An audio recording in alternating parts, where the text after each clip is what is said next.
June 8, 1944. Near midnight, Bretteville-l'Orgueilleuse. The German tank rolled into a village that should have already broken. Behind it, Normandy was burning in fragments, fields lit by artillery, roads cut by shell fire, stone houses turned into firing points. The beaches were behind the Canadians now, but not far enough to feel safe. Juno was still close. The sea was still close. The invasion was still young enough that one hard counterattack might change everything. For the men of the 12th SS Panzer Division, this was the moment armor was supposed to decide the night. A tank in a village does something to infantry. It makes walls feel thin. It turns every street into a gun barrel. It tells exhausted men that the enemy has already reached the center of their line. And at Bretteville, one tank of the 12th SS Panzer Regiment reached the battalion headquarters of the Regina Rifles. Before it was knocked out, the fighting continued through the night, but the Canadians held, and the Germans withdrew the morning of June 9th. The German expectation was simple: hit them in the dark, push armor into the village, break the headquarters, break the radios, break the men. But the Canadian line did not vanish. Somewhere in the smoke, Canadian infantry were still in their positions. Somewhere behind stone walls and shattered windows, guns were still waiting. Somewhere in the dark, the maple leaf patch was no longer just a national symbol. To the Germans in front of it, it was becoming a warning. They should have broken. They did not. This was not because the Canadians were invincible. They were tired. They were frightened. They were taking casualties. They were far from home, holding a village most of the world had never heard of. But that was exactly what made the moment dangerous, because the Germans had not found an army of supermen. They had found infantry who could bleed, panic, suffer, and still stay in the fight. So the question is not whether Canadian infantry were the best soldiers in Normandy. That is too simple, too loud, too careless. The real question is darker. Why did Germans begin to see Canadian infantry differently? Not as a footnote, not as extra British troops, not as a small country's contribution hidden behind larger armies, but as a specific battlefield problem. In the Juno and Caen sector, on June 6, 1944, the 3rd Canadian Infantry Division and the 2nd Canadian Armored Brigade were tasked with establishing the bridgehead at Juno Beach. Juno stretched along the Norman coast near Saint-Aubin, Verrières, Courcelles-sur-Mer, and Grès-sur-Mer. The 3rd Canadian Infantry Division was under the command of the British Second Army on D-Day. That matters, because this story is not about Canada fighting alone. The Americans were fighting their own brutal war to the west. The British were locked in the long struggle around Caen. The Canadians were part of the Allied machine, supported by armor, artillery, naval fire, air power, logistics, and command decisions bigger than any one country. But in the ground behind Juno, German units met the Canadians face to face, in villages, in wheat fields, in counterattacks, in prisoner cages, in ruins, and that is where reputation is made. This video does not claim that Germans feared Canadians more than Americans or British troops. That would need direct evidence, and without it, it would be myth. This story is more precise. The Germans faced different Allied nightmares in Normandy, and in the Canadian sector, after Juno, one of those nightmares wore a dust-covered maple leaf. 1st Canadian Army would become important later in the Normandy campaign, but at the beginning, this was the 3rd Canadian Infantry Division, the 2nd Canadian Armored Brigade, and the ground behind Juno. So to understand the fear, we must first understand the comparison. To a German commander in Normandy, the Allied armies did not all look the same. They came from the same sea. They fought under the same invasion plan. They shared air power, artillery, intelligence, and supply. But each one created a different kind of fear. The Americans represented scale, men, trucks, tanks, roads, fuel, replacement units, a growing force that could stretch the German line, find a weak point, and then turn a crack into a breakout. To German officers watching the western side of the front, the American danger was movement. Once they broke loose, the war could become a chase. The British represented pressure, experience, artillery, set-piece attacks, armor massing around Caen, a grinding, methodical battle that pulled German panzer reserves into the east and held them there. To German officers around Caen, the British danger was weight, not one clean blow, but pressure, repeated, until something cracked, and then there were the Canadians. Not the largest Allied force, not the army with the biggest global reputation, not the name most people today think of first when they hear Normandy. But behind Juno, the Canadians became intimate. They were close enough for the Germans to counterattack, close enough to capture, close enough to massacre, close enough to hate, close enough to respect, close enough that the 12th SS could try to break them in the dark and discover that Canadian infantry did not always react the way German armor expected. That was the difference. The Americans threatened the German flank with scale. The British threatened the German front with pressure. The Canadians threatened the German counterattack with stubbornness at close range. Not clean, not romantic, not painless. Stubbornness bought with casualties, villages, graves, mistakes, fear, shell shock, and men who kept fighting, even when the battlefield gave them every reason to stop. The Germans did not learn this from propaganda. They learned it after Juno. And the first lesson came from the beach. Before the Germans could see Canadian infantry differently in Normandy, they had to meet them. Not in speeches, not in newspapers, not in old memories from another war, but in sand, smoke, and broken villages. Canada already carried an older battlefield memory from the First World War, a reputation connected to hard fighting and shock attacks. But in 1944, that reputation could not fight for them. A German machine gun on the coast did not care what Canadians had done at Verrières Ridge. A Panther crew south of Juno did not stop because of history. In Normandy, reputation had to be rebuilt from the ground up. On June 6, 1944, the 3rd Canadian Infantry Division and the 2nd Canadian Armored Brigade were assigned to establish the bridgehead on the beach codenamed Juno. It was an 8-kilometer stretch of coast near Saint-Aubin, Verrières, Courcelles-sur-Mer, and Grès-sur-Mer. Their next objective was not simply to survive the beach, but to move inland toward the Carpiquet airfield, roughly 18 kilometers from the shore. To the German defenders, this was not an abstract invasion. It was noise first. Naval guns, landing craft, rockets, engines, shells passing overhead, the sea turning from a horizon into a wall of steel. Then it became shapes, men in wet uniforms, tanks coming through surf, engineers moving toward obstacles, infantry trying to cross open ground under machine gun fire, and on their shoulders. A sign many Germans may not yet have understood as a threat, the maple leaf. But behind the first German line, another enemy was coming.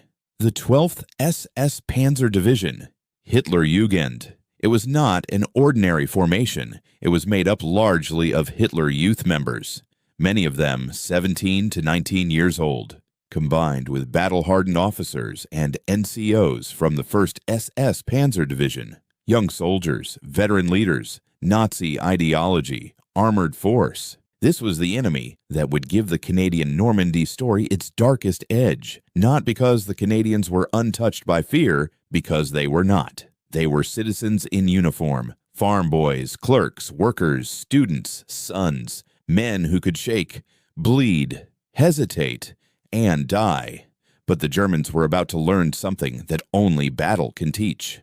A reputation is not born when soldiers look brave. It is born when the enemy expects them to stop. And they keep moving. June 6th, 1944. Morning. Juno Beach.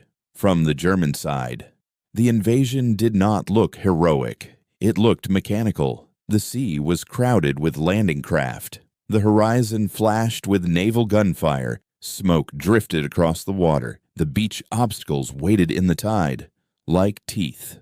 Mines, wire, concrete, machine guns, fortified positions, all prepared for this exact moment. For years, Germany had been told the invasion would come. Now it was here. And on this stretch of coast, it was Canadian. Before the infantry reached the shore, Allied guns hammered the defenses. Destroyers fired at the beaches. Landing craft opened up.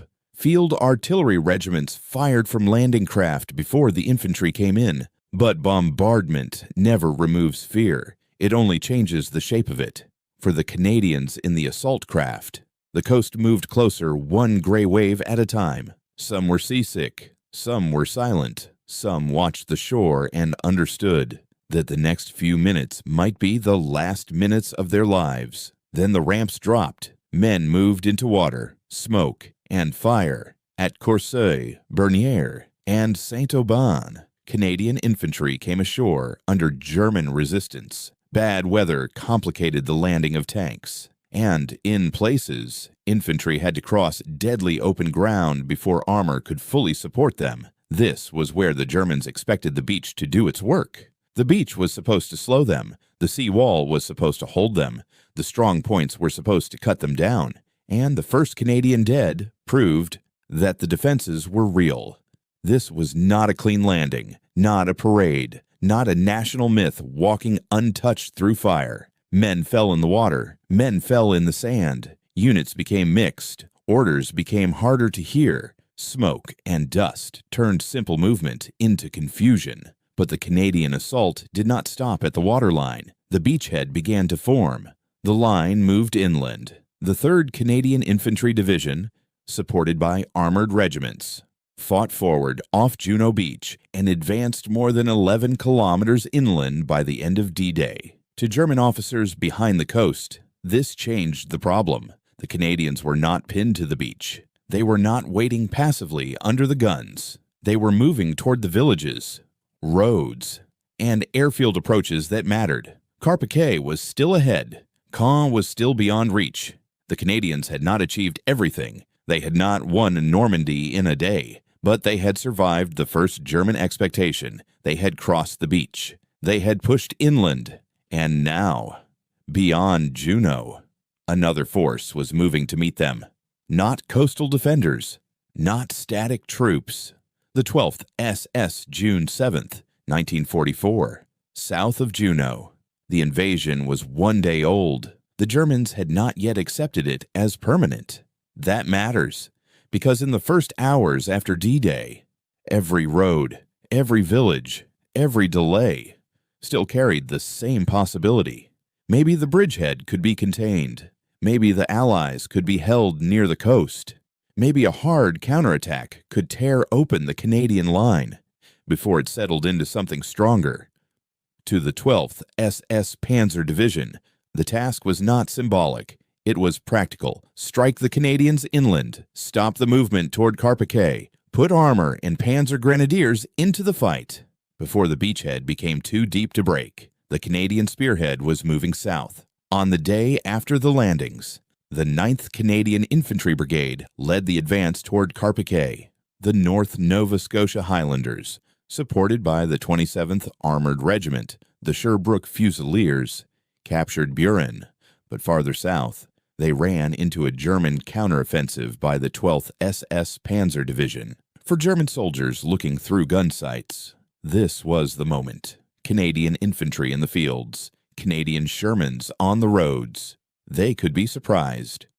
A young Allied bridgehead still organizing itself behind them. The expectation was violent and simple. Hit them with Panthers. Hit them with infantry. Hit them with mortars, anti-tank guns, and fire from the villages. Make the advance collapse before it becomes a front. And in places, the Germans did exactly what they were trained to do. Canadian tanks burned. Smoke rose near Authie. Infantry became isolated. The North Nova Scotia Highlanders fought hard, but were forced to pull back. Near Authie, Sherbrooke Fusiliers tanks were hit by German Panthers. This is where the story must stay honest. The Canadians were not sweeping everything before them. They could be surprised. They could be outgunned. They could be cut off. They could be killed in large numbers. A panther in the right position could turn a road into a graveyard. A German counterattack could tear into an exposed company and leave survivors wondering where the rest of their men had gone. But the purpose of the German counterblow was larger than local victory. It was not enough to burn a few tanks. It was not enough to overrun a village. It was not enough to hurt the Canadians. The question was whether the 12th SS could break the Canadian presence behind Juno. And it could not. Not that day. Not cleanly. Not completely. This was the first painful lesson. The Germans could strike the Canadians and hurt them badly. But a battlefield wound was not the same as a collapse. The Canadian bridgehead remained. The villages remained contested. The front did not dissolve back into the sea. For the 12th SS, that mattered because their identity had been built around hardness, ideology, aggression, the belief that willpower and violence could impose a result on the battlefield. But in Normandy, violence meant something heavier than expected. A defended line, artillery support, infantry that did not always run when armor appeared, units that suffered and still held nearby ground. And behind the tactical fight, something darker was beginning, because some of the Canadians captured in these clashes would not simply become prisoners. They would become victims. In the days after June 6th, hundreds of Canadian prisoners fell into the hands of the 12th SS. And, for many, capture led to murder. The German counterattack had failed to throw Canada back into the sea, but it had opened something worse. Normandy was no longer only a battle for ground. It was becoming personal. June 7th to 8th, 1944, the ground behind Juno. The battle slows, not because the fighting has ended, because something else has begun. Prisoners. After the first clashes south of the beaches, Buren, Authie, the roads toward Carpiquet, Canadian soldiers were captured, wounded, cut off, surrounded in fields and villages where the line had no clean shape. For most armies, capture meant removal from the fight, interrogation, transport, survival, if the war allowed it. But in parts of Normandy, that expectation collapsed. The 12th SS Panzer Division became linked to the killing of Canadian prisoners in the days after D-Day. As many as 156 Canadian POWs are believed to have been executed in the period following the landings. Abbaye d'Ardennes, a name that would not appear on most maps before the war, a place that would become a marker in Canadian memory afterward. Men were taken there. Some did not come back. This is not a moment for spectacle. Not a scene to be dramatized beyond what history can support. Not a place for invented dialogue. Only this: captured soldiers, unarmed, wounded, removed from the battlefield, were killed. For the Canadian side, the effect was immediate and lasting. The war did not become simpler. It became heavier. Men who had landed together at Juno were now gone, not only to shells and bullets, but to something colder, something intentional. Something that could not be explained by confusion in battle. Grief spread through units already under pressure. Anger followed. Distrust hardened. For German soldiers and commanders, the meaning was different. This was not ordinary warfare. It was ideological war, where the enemy could be reduced, dismissed, or destroyed, even after capture. But ideology has consequences, because when a war becomes personal, it does not make soldiers invincible. It makes them stay. Stay longer, hold harder, return after losses that might have broken something less committed. This is where the story changes. The Canadians are no longer just landing forces moving inland. They are now fighting through loss that cannot be undone.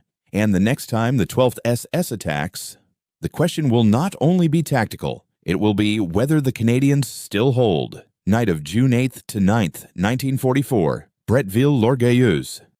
The Germans came back, not as coastal defenders, not as scattered resistance, but as an armored counterattack designed to force a result. The village sat just inland from Juno. Stone houses, narrow streets, fields stretching outward into darkness. A place that mattered because it held the line, because if it fell, the shape of the front might change. For the Regina Rifles, it was another night without rest. For the 12th SS, it was another chance to impose control.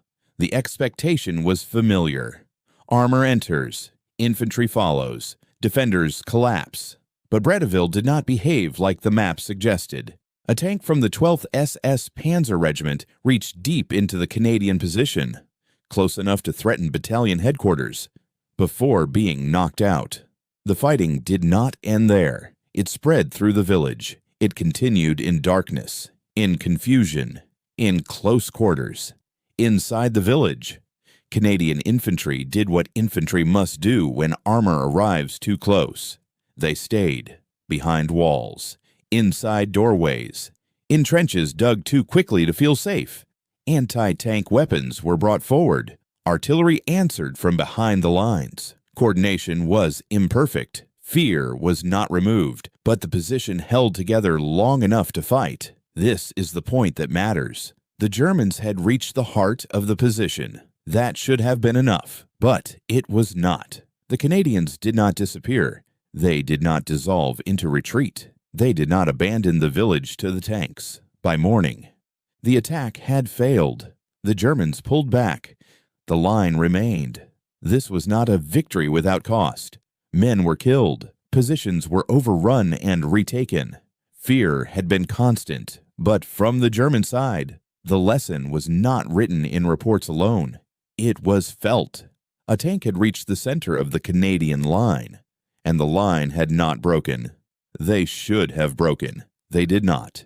And yet, this was only one village, one night, one proof, because the next part of the story would show something else entirely, that the Canadians could hold and also be broken.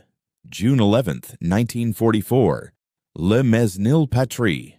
The lesson of Bretteville did not protect the Canadians from what came next, because in Normandy, holding a village one night did not mean controlling the ground the next day. The battlefield was not fixed. It shifted, and sometimes it shifted against them. The attack at Le Mesnil-Patrie was meant to push forward. Instead, it collapsed. Canadian infantry and armor moved into ground that favored the defender. German anti-tank guns concealed positions and prepared fire, turned the advance into a killing zone. The Queen's Own Rifles and the 1st Hussars suffered heavy losses, and the assault was driven back after violent combat. This is where the myth must stop. Canadian infantry were not immune to failure. They could be exposed. They could be misdirected. They could be destroyed in the open. A tank in the wrong place could end an advance in seconds. A ridge, a field, a misjudged position could cost dozens of lives before a commander even understood what had gone wrong. This is how Normandy worked.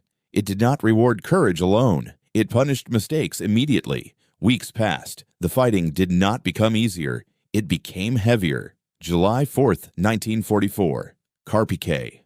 Before Caen could fall, the Canadians had to take ground that the Germans had prepared to defend. Carpiquet was not just a village. It was an airfield, open ground, hangars, strong points, overlapping fields of fire. Canadian regiments attacked with armored support and artillery. They captured the village and parts of the airfield. But the victory was incomplete. The fight continued, building by building, position by position, and then came the ridge. July 25th, 1944. Verrières Ridge. From the German side, it was simple. High ground, visibility, firepower. From the Canadian side, it was something else. Exposure, distance, and the knowledge that the enemy could see everything. Operation Spring did not achieve its objectives. It cost over 1,200 Canadian casualties, including about 360 fatalities. This is where the story becomes honest. The Canadians could be stopped. They could be broken in pieces. They could lose men in numbers that no speech could justify. And yet, they did not disappear. They came back. Different units, reinforced lines, new plans, the same ground. From the German perspective, this was the pattern. Not a single unstoppable advance, not a single decisive defeat, but repetition. The Canadians kept appearing. After failure, after loss, after nights that should have ended them, they should have stayed down. They did not. And that is what turned a battlefield into a reputation. Not victory alone, but return. Normandy is full of noise, artillery, engines, orders, men shouting across fields that swallow their voices. But after the battle, when the ground stops moving and the reports begin, another voice appears. The enemy witness. Not a clean voice, not a reliable one, but a necessary one. Because if this story claims that Germans saw Canadian infantry differently, then that claim must be tested against the German side of the war. One of the most prominent German figures tied to the Canadian sector in Normandy was Kurt Meyer, a Waffen-SS commander, a leader within the 12th SS Panzer Division, a man whose units fought Canadian forces in the days after the landings, and whose name would later be tied to the killing of Canadian prisoners. After the war, Meyer was captured, interrogated, and tried by a Canadian military court. He was convicted on war crimes charges related to the murder of Canadian prisoners, sentenced to death, and later had his sentence commuted to life imprisonment. He is often used as a source, but he is not a neutral one. No defeated commander is. Post-war accounts can protect reputations, shift blame, or reshape memory. Interrogations can be incomplete. Memoirs can be selective. Every line must be checked, weighed, compared. So Meyer cannot be the proof. He can only be part of the lens. If there is an enemy realization here, it is not a single sentence spoken by one man. It is a pattern, seen in operational reports, seen in intelligence summaries, seen in the fact that the 12th SS struck again and again, and still found Canadian positions holding ground they were meant to lose. From the German side, the lesson was not clean. Canadian units could be beaten, they could be cut apart, they could be driven back, but they did not vanish, and that forced a shift. Not admiration, not sympathy, but recognition. The Canadians were not just a beach force. They were not just a temporary presence behind Juno. They were part of the pressure that would not go away. And by the time the fighting moved south, that pressure had a direction, toward Falaise. August 1944. Normandy is no longer an invasion. It is a collapse in motion. The beaches are far behind. The villages that once held the line are now markers in a longer story. The front is no longer stable. It is bending. And for the German army in Normandy, the direction of that bend is becoming clear. Inward. The battle has changed. What began as an attempt to hold the Allies at the coast has become a struggle to escape the pocket forming between Allied armies. American forces push from the west. British forces press from the north and east. Canadian and Polish forces drive toward Falaise, Trun, and Chambois. The space between these movements begins to shrink. For German soldiers, the experience shifts from attack to survival. Roads fill with vehicles, columns stretch for kilometers, fuel runs low, air attack becomes constant, and somewhere ahead, blocking, pressing, closing, are the same Canadian forces that once stood behind Juno. Operations Totalize and Tractable mark the Canadian push into this phase. Night advances, armor moving under cover of darkness and smoke, infantry carried forward in armored vehicles, kangaroos, designed to bring men closer to the line without losing them in the open.